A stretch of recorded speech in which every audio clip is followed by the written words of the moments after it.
kick things off with Preston, who have appointed Paul Heckingbottom as their new manager. It's after Ryan Lowe left last week and caretaker manager Mike March's departure at the weekend. The question is, Justin, who should Preston get after Paul Heckingbottom leaves after one game?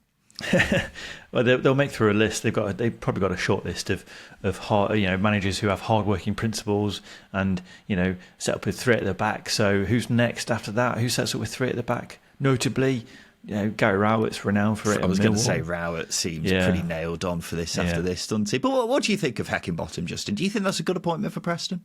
I think it is a good appointment for Preston. I know we were talking about Brian Barry Murphy last week. And yes, I think Brian Barry Murphy would have been a good appointment. He's an appointment in a different direction. But I think Paul Heckingbottom probably represents where the squad is at now. It's built to, I think to give Heckingbottom some credit, he's a manager who, loves to drill into those hard-working principles of a team. I think he said in his press conference or when he was presented to the media that, you're going to have to work hard if you're going to play my team, and if you're not, bye-bye sort of thing. I'm paraphrasing, but you get the point. I think as well as that, he set up, he really had to.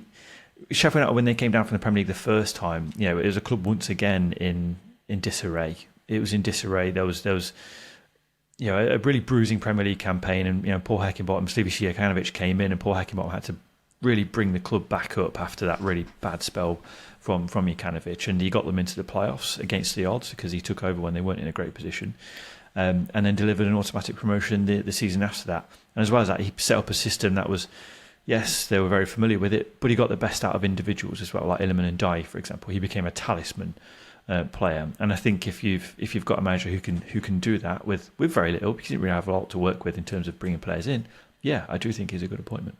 Yeah, I think it's a good appointment as well. I don't think it's groundbreaking, but it's a good appointment. I think the job that he did at Sheffield United is actually quite underrated, really, because yes, it was a talented squad that he had to work with, but they went up so comfortably in the end. And any manager who manages to get out of a team is certainly, worth his weight in, is someone who you should look to as a really, really underrated manager. I think he maybe gets a bit of disrespect, really, because of the fact that he's quite a salt of the earth kind of bloke, and maybe because he has the word bottom in his surname, stuff like that, which isn't possibly the most fashionable aspect of a manager. But look, he did do a really, really good job at Sheffield United, and I don't think that job does get the respect it deserves. I don't think he was at fault at all for them getting relegated last season, because Sheffield United were a complete and utter mess heading into last season. So coming to Preston, I'll be interested to see how he does. So, yeah, I think it's a really good appointment for North End, Justin. I think it represents a very safe appointment, which is what I was alluding to with what I was saying. Preston really could have taken a gamble with Brian Barry Murphy, a young and experienced manager who is unproven. Instead, they've gone for a manager who is proven.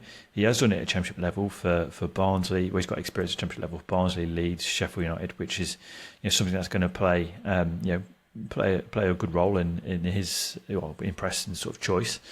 But as well as that, as you said, he's a salty of character, and that's really what the type of manager that Preston have gone for over the years. The likes of Ryan Lowe, Alex Neil, Simon Grayson. These are managers who are very much sort of very hard-working principles, and they all work with what they've got. And I think that's the sort of manager that they've gone for. They'll work within a budget. And as I say, it's a safe appointment. They could have taken a gamble. They didn't. They've gone with Paul Heckingbottom. Whether or not he can be a success outside of a club that's a team that's been built for him is another thing. Barnsley took over from Lee Johnson when the squad did need bringing back up, but it wasn't a squad that he built. Neither was it at Sheffield United, and neither is it at Preston. So he might be a success, he might not. But I think that's the only thing that I would sort of take with a pinch of salt, is whether Paul Heckingbottom he's capable of stepping into a completely new job where he's not come from the under-18s or the under-23s. He's got familiarity at the last two clubs he's managed and had success at in Barnsley and Leeds. Barnsley and Sheffield United. Hibs and Leeds, where he's gone in fresh. It's not been a success. I would have probably liked Preston to have more of a gamble with who they got in as a manager, because, as you say, we have been talking about Brian Barry Murphy. Would like to finally see what he's like as a manager, considering he's been linked with so many jobs in the past. And I'm I continue to be strongly of the opinion that more clubs should be looking to get in coaches who haven't had that experience at first team management before, because it seems to be working out pretty well for the likes of, Ipswich with Kieran McKenna, Sheffield Wednesday with Danny Rule, those kind of guys who are just highly rated coaches and maybe just need a chance at first team management to show what they're all about. And Preston probably could have done that. Maybe it would have been slightly risky considering how farcical a start to the season it's been, but I don't think I would have been particularly negative about them if they did go down that route. But Heckingbottom, yeah, he's good, isn't he? Going back to the Sheffield United job, he did an amazing job at developing players. He turned Iliman Ndiaye into an absolute demon. And then Tommy Doyle, James McAtee, Jayden Bogle, Max Lowe, he took their games to the next level as well. So Preston have got a few good young players at the moment who could really benefit from working under someone like Heckingbottom. So it's another big positive for why Heckingbottom is a good appointment. I say good. I don't think it's anything more than good. I'm glad he's got this job because I think he deserves another crack at a job in the Championship. But do I expect Preston to be knocking down the door of the playoffs under Paul Heckingbottom? No. But he can steady the ship after a good start and keep them in the Preston zone, the Preston paradox, Justin, which is, between 10th and 14th for the rest of time. It's a good place to be, isn't it? Especially when you're not throwing money at the wall. People will turn their nose up at the Preston zone, but it's not a bad place to be in. A lot of teams would kill to be in Preston's position, wouldn't they, really?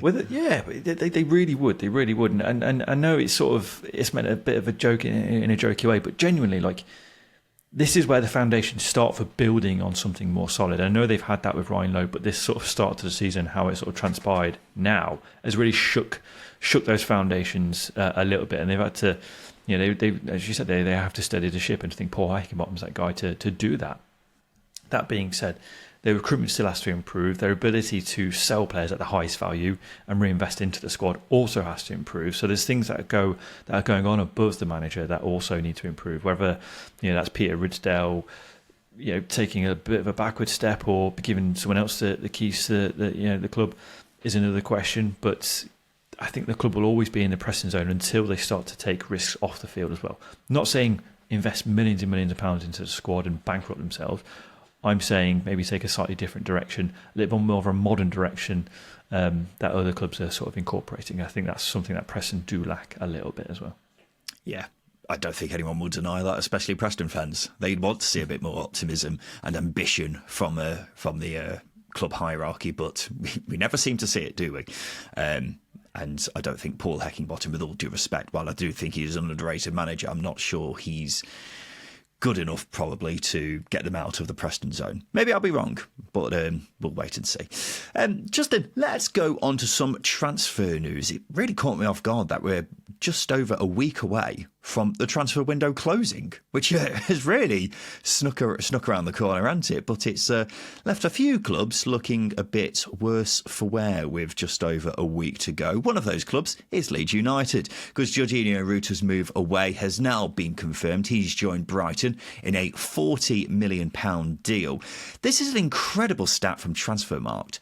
The £140 million that Leeds have made this summer in transfer fees is, according to them, the fourth most that any club has ever received in a single transfer window, which just seems mad, doesn't it? And we've already spoken about the Rutter move, Justin. It's such a big blow for Leeds. However, perhaps an even bigger pressing concern right now is there doesn't seem to be a huge sense of urgency from Leeds to get reinforcements in. The window closes next Friday, and it doesn't look like they're close to bringing anyone in, judging from reports.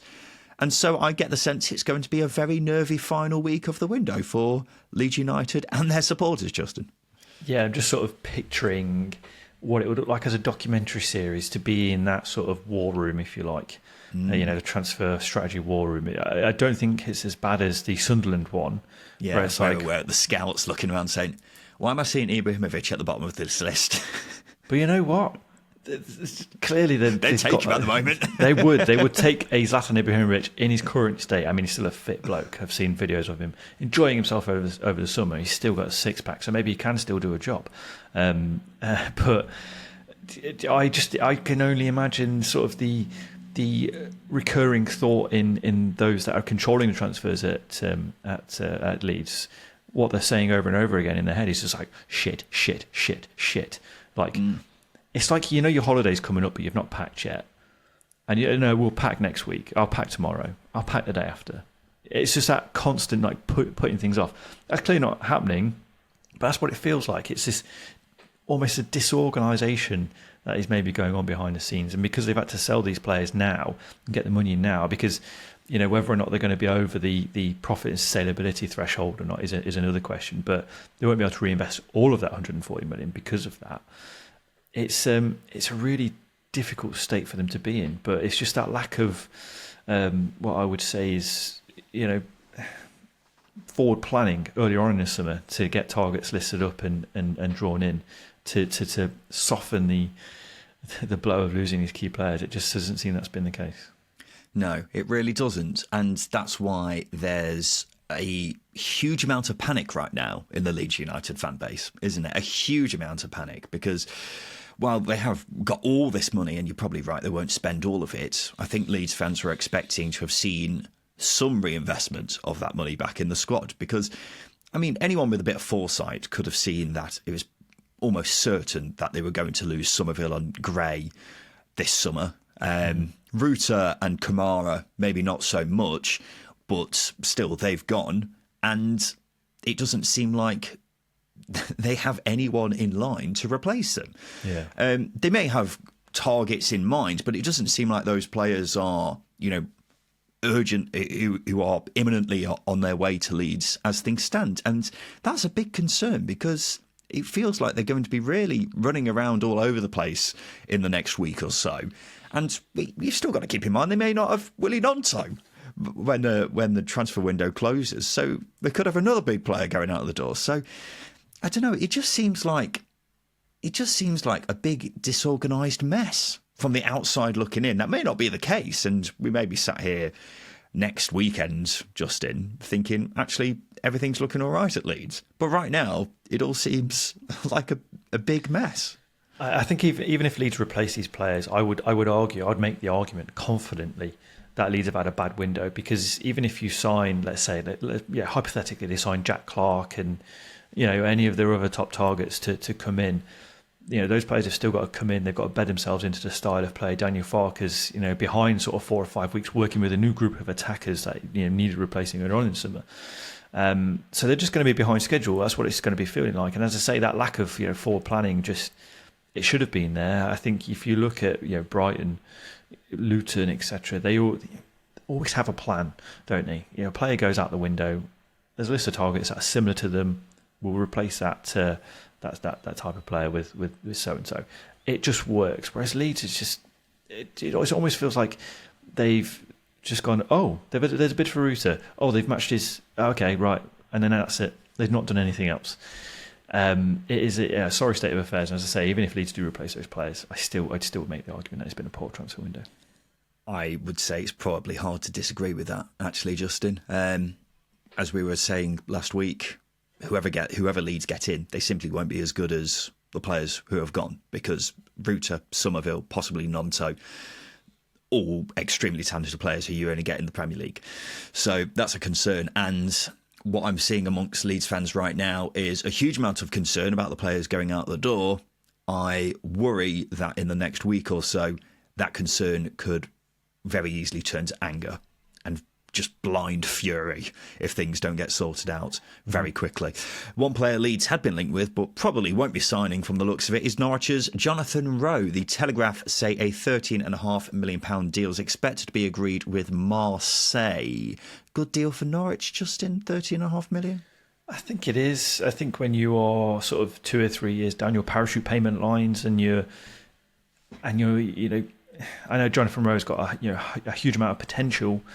But there is a hamstring injury that hampered his season last season. Last season was his first full season at Carrow Road, where he's sort of been involved in the first team as well. I think £13.5 million is probably a good deal. Him spitting his dummy out as well, probably that probably diminishes the deal a little bit by a couple of £1 million. So I do think it's a good deal. It's probably come a little bit late in the window for Norwich, but at least they get a decent fee for him. And as I say, I think 25 million for Salah is probably at the cheaper end of the spectrum, whereas I think £13.5 million for Johnny Rose probably about right.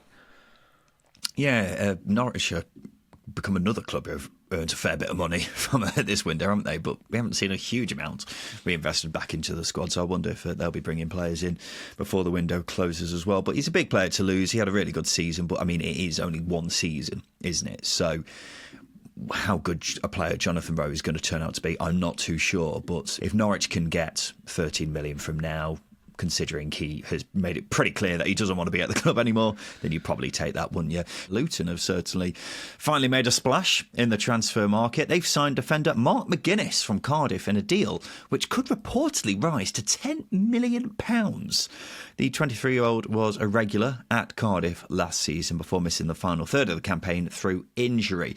Justin, what do we think to this? I mean, the transfer fee certainly caught my eye, it's got to be said. Yeah, it's an expensive one, isn't it? But I think Mark McGuinness has the makings to be a top centre half, whether that be in the Championship or the lower end of the Premier League. Size wise and physicality, he's got that quality to make that step up. It's probably again a little bit on the expensive side. I think Cardiff have got probably the better end of that deal, but I think Mark McGuinness showed last season how he is quality. He can step up. But obviously, he had that loan spell at Sheffield Wednesday the season before last, and he was outstanding. He was outstanding in League One, and then came back to Cardiff and again was brilliant. So yeah, I think it's good business for Cardiff, because obviously they signed him from Arsenal for a reduced or a lower fee, and they've made a decent profit on him. He's a threat from set pieces. I think he's an ideal sort of central figure in that back three for Luton. It's just whether or not they need an extra centre half, but I think it's a decent signing. Maybe £10 million is a little bit too expensive, but you are a Premier League club. Sorry, you're coming down from the Premier League. You've got a fair bit of cash. Selling clubs are going to try and fleece out a little bit. Yeah, I've always liked McGuinness. He was phenomenal a couple of seasons ago at Sheffield Wednesday on loan, and then Cardiff. Last season, I don't think he was as good, and that was before he picked up a pretty bad injury. But there's a very talented player in there. I don't think there's any doubt about that. And Luton clearly think that as well. I know we always go on about how clever Luton are with their recruitment, but if they're forking out this much in a player, then they clearly think he's got the quality to play regularly in the Premier League. So I'm on board with this one, even if it does feel like a fair bit of money. We have got to remember he is still only 23. Feels like he should be older, because it feels like he's been around for quite a while now. So he's got loads of growing room, and Luton desperately needed to get a centre back in.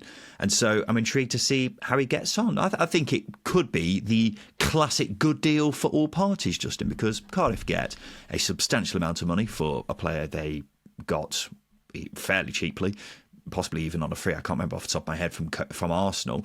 And Luton are getting a player they think could be playing in the Premier League in sooner rather than later on a regular basis. Yeah, well, you are right. It is a good deal for all parties. It's just that model of signing players at a relatively low cost, especially if they're dropping down from the Premier League and then selling them for big money. I think it's the right model to adopt, especially for a Championship club. You do take a little bit of a risk with these young players, but it can pay off as it has done in Cardiff's favour, because they've gone out and signed another centre half, which we'll talk about in a moment. But yeah, from Luton's perspective, they are a club who recruit really smartly, and as I said, they've got that forward thinking, planning mentality where they are going to replace players or fill holes in their team where they need to, especially in the type of profile of defender that Mark McGuinness is.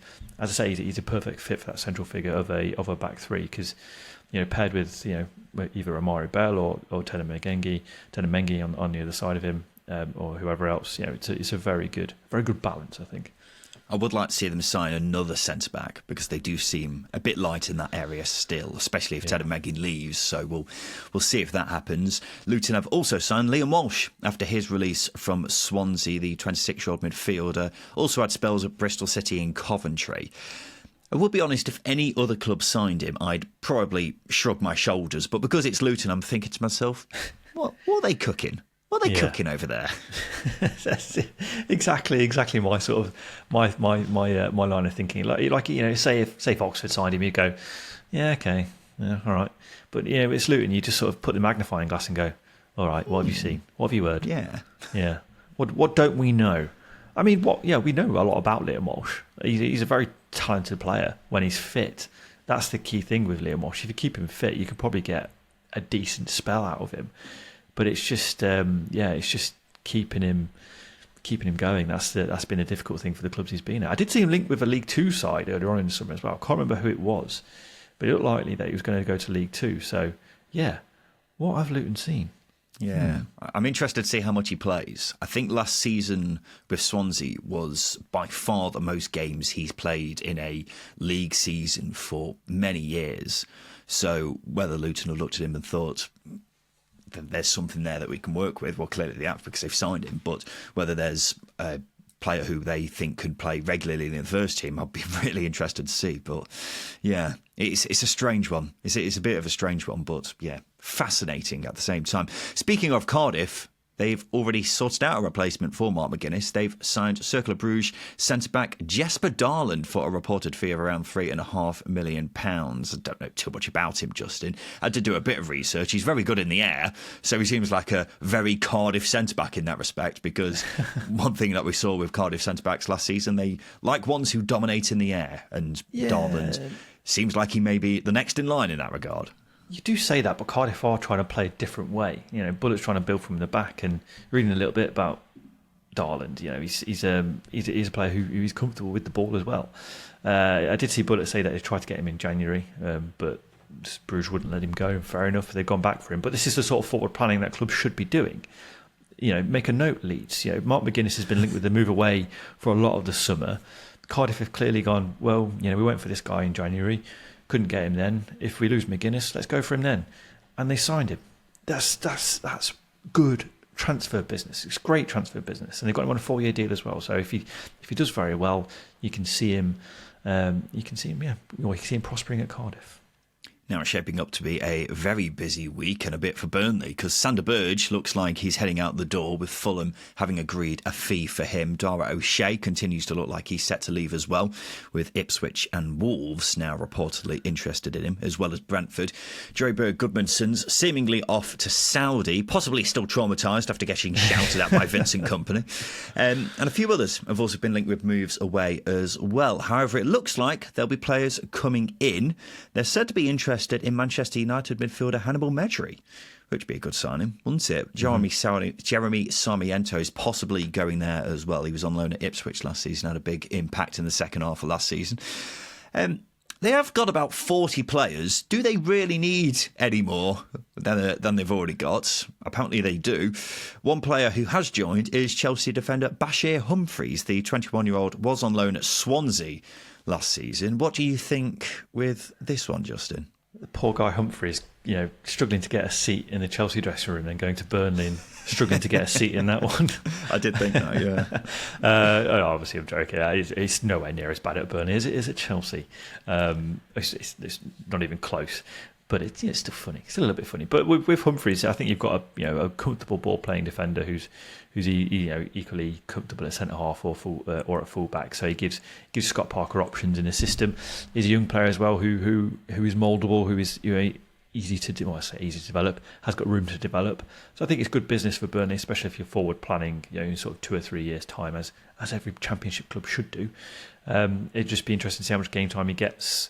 I know there are a couple of other sort of rumours of players leaving at Burnley in terms of defenders, like Aldak Hill as well. So yeah, it'd just be interesting to see who's. I don't think we can really comment on who's going to be in and around the squad or as a starter until the transfer window ends for Burnley, because there's a lot up in the air at Turf Moor at the moment.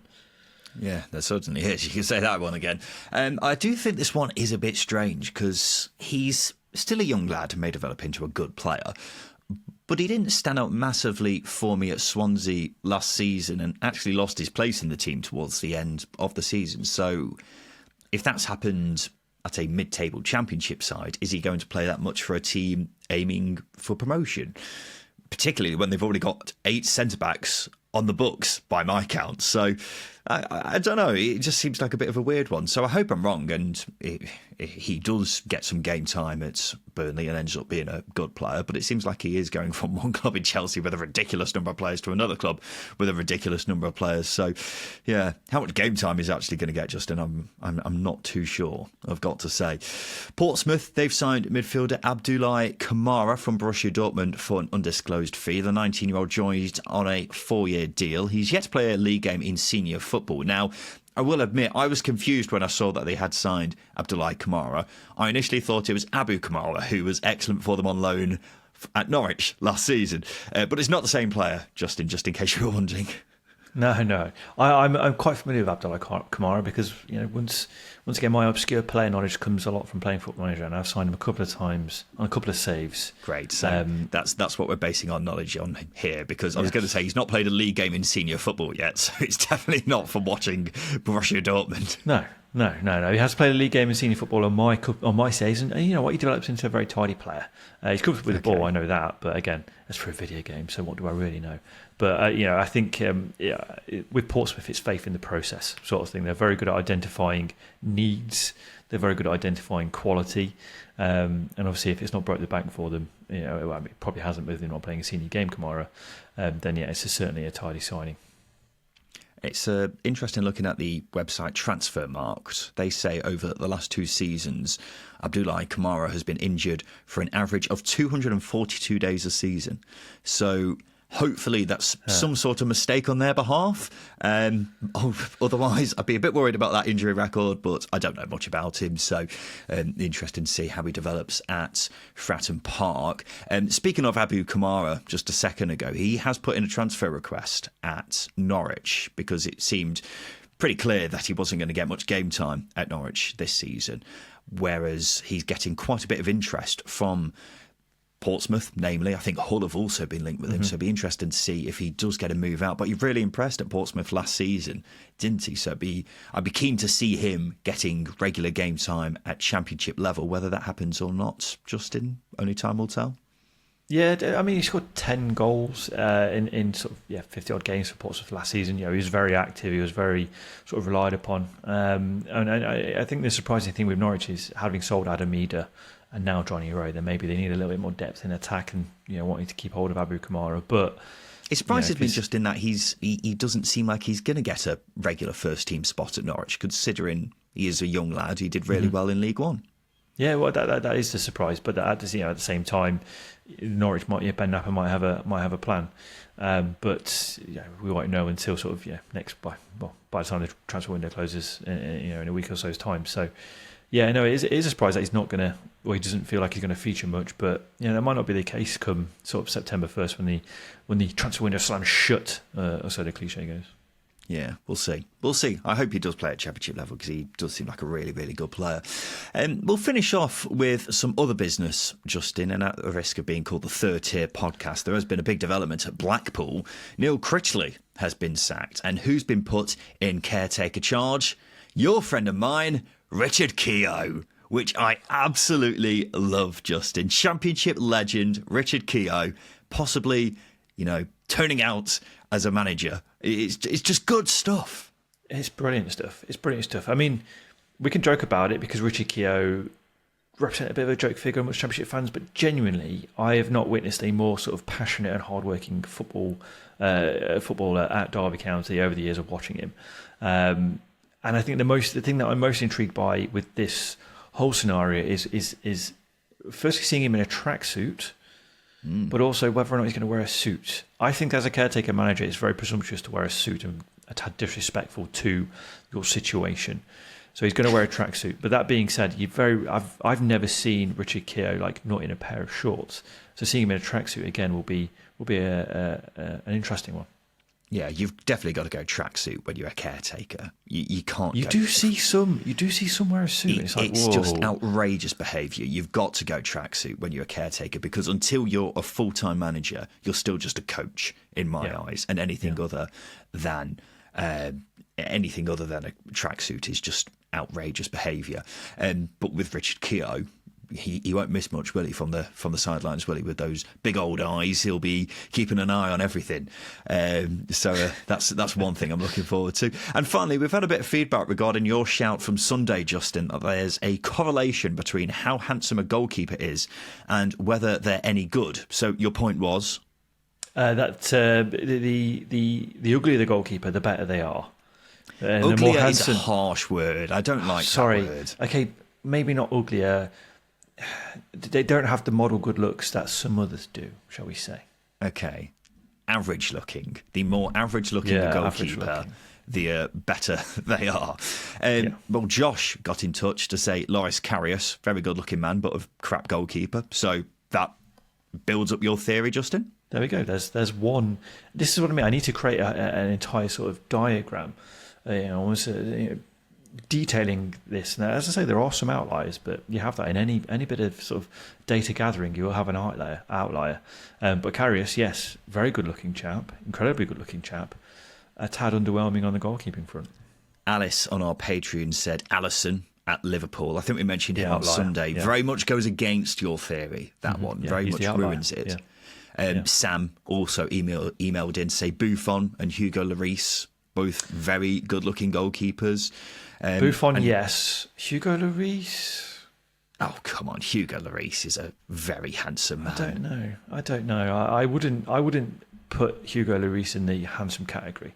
Oh, that's a ridiculous shout, Justin. I'm starting to think this whole theory of yours is more telling about your taste in handsome goalkeepers as opposed to anything, really. It might be. Look, this is a debatable topic, and it's very subjective as well. But the data doesn't lie. The more average looking you are, the better the goalkeeper you are. Dan on our Patreon, he said Anthony Patterson at Sunderland is an ugly bastard, but a canny goalkeeper, so the theory checks out, which is a bit harsh, but he is a very good goalkeeper at the same time. I don't think he's an ugly bastard. I think he's an average looking guy. That's what we like. We don't want to use the term ugly because that's very mean. No. But average looking, I think that's possibly fair with Patterson. I'm still getting over your Lloris shout. I can't believe you don't think he's a beautiful man. We can open this up to the floor, but I don't think he's like, you've got sort of Buffon and Alisson level of handsomeness, and then there's someone below that, maybe a trying to think Kasper of Schmeichel. Yeah, maybe a Kasper Schmeichel, and then a sort of a Hugo Lloris. I would say Lloris is probably on the same level as Schmeichel. I think Buffon and Alisson are basically male models, and then Lloris and Schmeichel would have any pick of whoever they wanted in a nightclub. Right, okay. Dance around that topic. So, yeah, I'm not sure your theory completely checks out just yet, Justin, and whether that's a good enough. Because, I mean, this all stems from the new Derby goalkeeper, doesn't it? Yeah. You were billing up as a very, very handsome man. I wasn't too sure myself. I think he looks more like a heartthrob from a 2000s comedy film. Exactly. Yeah, but I think the standards have changed since then, Justin. You ever watch Mean Girls?